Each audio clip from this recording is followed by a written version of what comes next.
আমরা এখন এসেছি আরেকটা মনোরম পরিবেশে, যেখানে আমরা দেখতেছি বাংলাদেশের সেই হারিয়ে যাওয়া শস্য ক্ষেতের মতো কিছু উঁচু জায়গা, যেখানে হরিণ নির্বিচারে বিচরণ করতেছে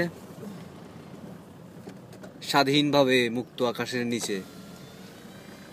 কি মনোরম পরিবেশ, জীবনে কখনো চিন্তাও করি নাই যে এরকম একটা পরিবেশে আমরা থাকতে পারবো তাদের সাথে বন্য হয়ে। আপনারা দেখতে পাচ্ছেন নিশ্চয়ই, খুবই সুন্দর জায়গা। আমরা আসলে এই জিনিসগুলোকে খুবই মিস করতেছি। তার একটা কারণও আছে, বাংলাদেশ থেকে বহুল প্রজাতির প্রাণীরা আস্তে আস্তে বিলীন হয়ে যাচ্ছে নিমিষেই, যেগুলো আমরা দেখতে পাচ্ছি এখানে অহরহ। এরকম ভাবে বাংলাদেশ থেকে সবকিছু একদিন হারিয়ে যাবে, যেগুলো চলে যাবে পশ্চিমাদের কাছে। হোক সেটা আমাদের নীতি, হোক সেটা আমাদের সম্পদ, হোক সেটা আমাদের মেধা, হোক সেটা আমাদের অর্জন।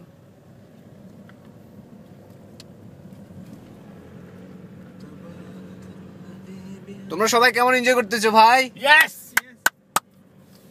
Solid man. রবিউল কিছু বলো, কেমন এনজয় লাগতেছে? ঠিক আছে তো, ঠিক আছে। জিয়া ভাই দেখুন, ঠিক আছে, ওকে, অলরাইট। অলরাইট, এটা হচ্ছে বন্য প্রজাতির হরিণ। এক্সিলেন্ট,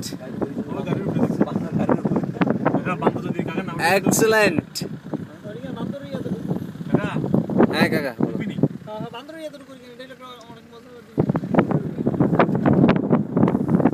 আসলে আমাদের উচিত আল্লাহ রাব্বুল আলামিনের কাছে শুকরিয়া আদায় করা। আলহামদুলিল্লাহ, এত সুন্দর পৃথিবী, এত সুন্দর ওনার সৃষ্টি, যেটা না দেখলে আসলে আমরা খুব মিস করতাম। আবারও দেখা হবে আপনাদের সাথে বান্দরের টেরিটরিতে ইনশাআল্লাহ।